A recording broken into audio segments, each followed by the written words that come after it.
Hello mga boss. Ang gagawin naman natin ngayon, ayan, bale meron na naman tayong pasok na amplifier na ang brand ay Concert at ang model ay AB-502A. So ang titignan natin tong amplifier, meron tong USB at SD card. Kaso wala tong Bluetooth receiver. Ngayon mga boss, yung bale ang gagawin natin ngayon dito sa ating video, bale maglalagay tayo ng Bluetooth receiver dito sa amplifier na to. Actually, itong amplifier na to wala namang problema, goods naman, meron naman audio, kaso yun nga lang, bale maglalagay lang tayo ng Bluetooth receiver. Pero bago natin gawin yan, sa mga bago pa lang dito sa ating channel, huwag niyo sanang kalimutan mag-subscribe at pakipindot na rin notification bell para sa susunod na upload na gagawin natin, ma-notify kayo. Ayan mga boss, bale nabuksan ko na tong amplifier. Ngayon, yung Bluetooth na ilalagay natin, ayan. So ito yung ilalagay natin na Bluetooth receiver dito. So itong mga Bluetooth receiver na to, although maliit lang, goods na goods naman. Sa madaling salita, bale subok ko na itong mga Bluetooth receiver na to. Marami na akong nilagay na Bluetooth receiver na ganyan sa mga amplifier, lalo na sa mga concert. Ayan. So titignan natin, bale maliit lang tong Bluetooth receiver na to. So sa mga baguhan dyan, itong mga Bluetooth receiver na to, wala pa tong mga amplifier. So once nagagamit tayo nitong Bluetooth receiver na to, so kailangan muna natin ng amplifier. Ngayon mga boss, sa connection, madali lang naman i-wiring to or i-connect dito sa amplifier. So gawin natin. Ngayon mga boss, bago naman natin i-tap yung Bluetooth receiver, so ito pala yung gagamitin natin na pang supply dun sa Bluetooth receiver na ilalagay natin dito sa amplifier. So itong mga charger na to, mura lang din naman yan, nabili ko din yan sa online. Yung presyo pala nitong charger na yan, bale wala man 30 pesos. Nasa 28 pesos lang yata pagkaalam ko. Ngayon itong Bluetooth receiver, kung titignan natin, meron tong charging port. So itong cable na yan, bale hindi na tayo magka-cut dyan. Bale sasaksak na lang natin yan. Ayan, para madali pa. Ngayon mga boss, kung titignan nyo itong Bluetooth receiver, ayan, dito sa output nitong Bluetooth receiver, bale meron na tayong naitap na wire. Ayan, bale tatlong wire yan sa left, ground, and right. Yan bale yung output. Ngayon, itong dulo nitong wire na tinap natin dito sa Bluetooth receiver, itatap naman natin yan dito sa input board nitong amplifier. Ayan, dyan sa board na yan. So, pili na lang kayo kung saan nyo itatap, either sa auxiliary, BCD, CD, or tuner. So, depende na lang sa inyo yan mga boss kung saan kayo magtatap dito sa output nitong Bluetooth receiver. Ngayon, baklasin natin yan para yun na nga, may tap natin yung wire na tinap natin dito sa Bluetooth receiver. So, baklasin ko lang mga boss, i-forward ko na yung pagbaklas dito sa input board nitong amplifier.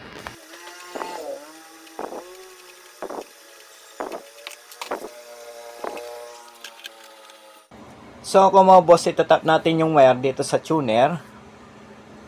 Kung simula dito sa dulo, 1, 2, and 3. Ngayon, tanggalin natin yung board, bilang ulit tayo. 1, 2, and 3. Dito sa likod nitong pangatlong jack na yan, dyan natin itatap yung tatlong wire. Ayan.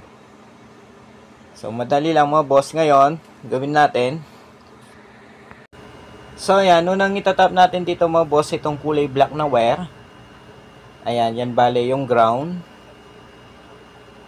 Basta ako mga boss, itatap natin yung wire na yan dito sa tuner. So, depende na lang sa inyo yan kung saan kayo magtatap, either sa BCD, tuner, tape, or auxiliary.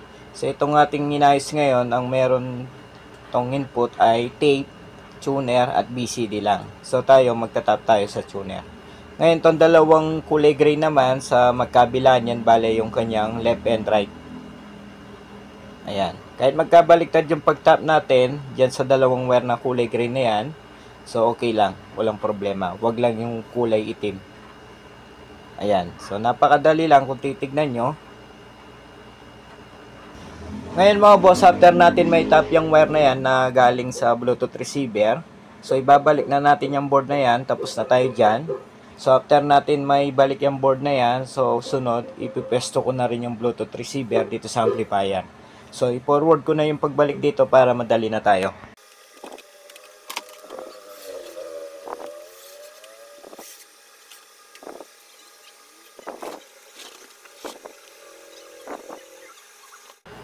Ngayon mga boss, after natin may pwesto tong input board, ganun din dito sa Bluetooth receiver. Ayan, dyan na lang natin pinwesto dito sa itaas nitong heatsink.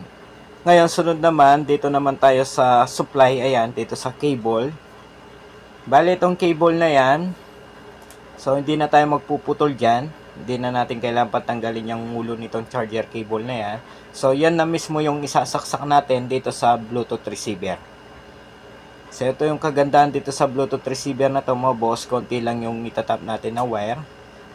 Basta meron kayong cable na Android na pwede natin isaksak dito sa Bluetooth receiver na yan. Ayan. So, medyo nahirapan ako maglagay mga boss kasi nga hawak ko tong camera natin. So, bitawan ko lang. Ayan.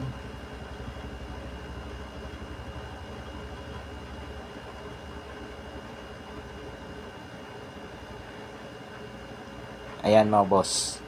Ayan, after natin may saksak tong cable dito sa Bluetooth receiver. Sunod naman. So, dito naman tayo sa charger. Ayan. So, itong charger na yan, bale, bubuksan natin yan mga boss. Tatanggalin natin yung cover or yung pinaka-plug nitong charger. So, gamit lang tayong flat screw na maliit. Ayan.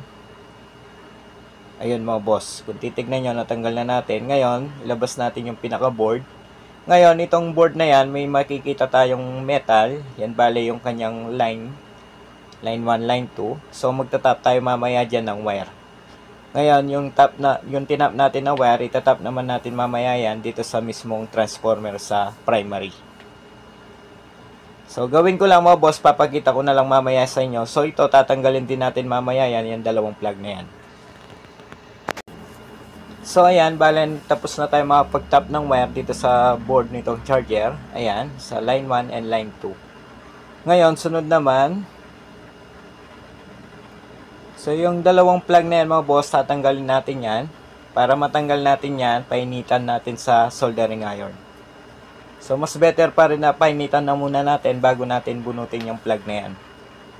So, na-try kong hindi painitan yan, mga boss. Hinila ko na lang, ayun, nabasag yung pinaka-cover nitong charger. Kaya mas better na painitan natin kahit konti lang bago natin bunutin yung plug na yan.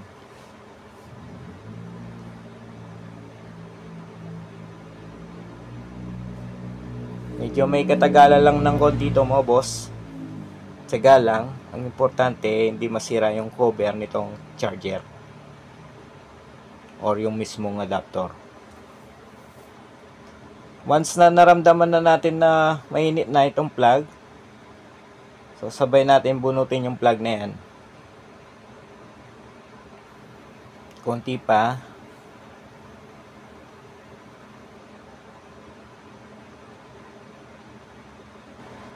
Ayan mga boss, okay na yan.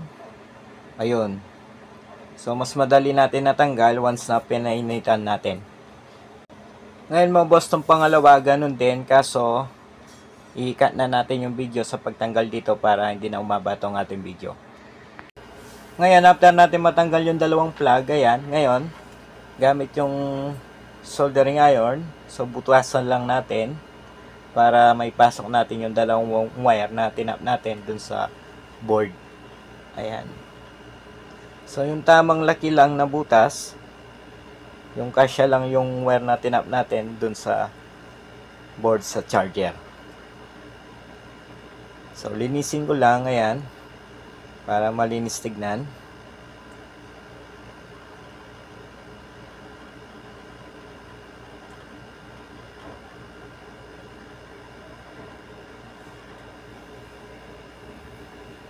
So, okay na yan mga boss. Ngayon, yung dalawang wire na tinap natin sa board, ayan. So, pwesto na muna natin tong board. Ibalik na muna natin sa housing nitong charger. Ngayon, yung dalawang wire na yan, papasok natin dyan.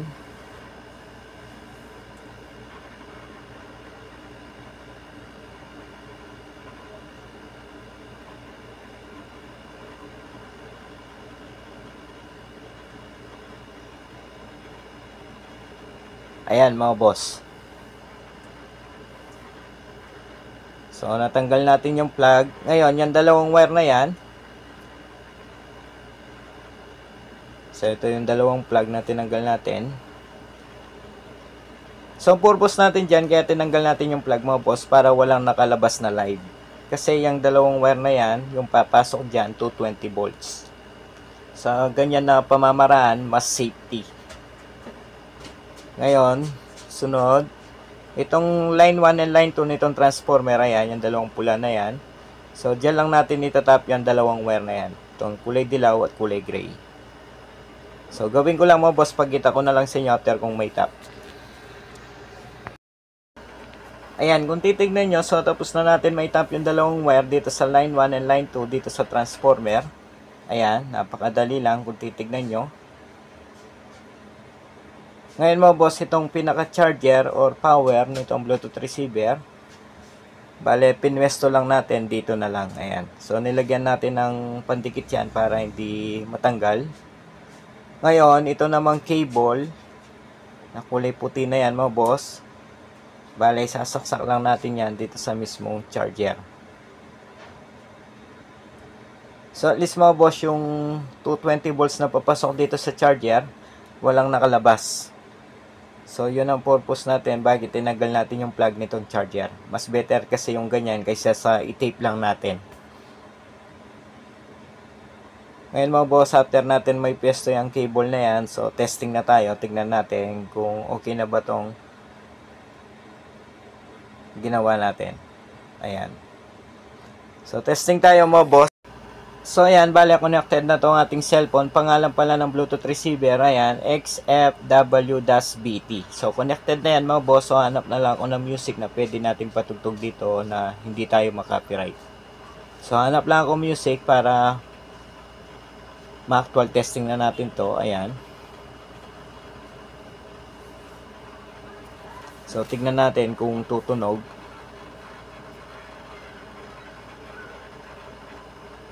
Ayan mga boss, ito na lang.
Yun mga boss, so okay na to.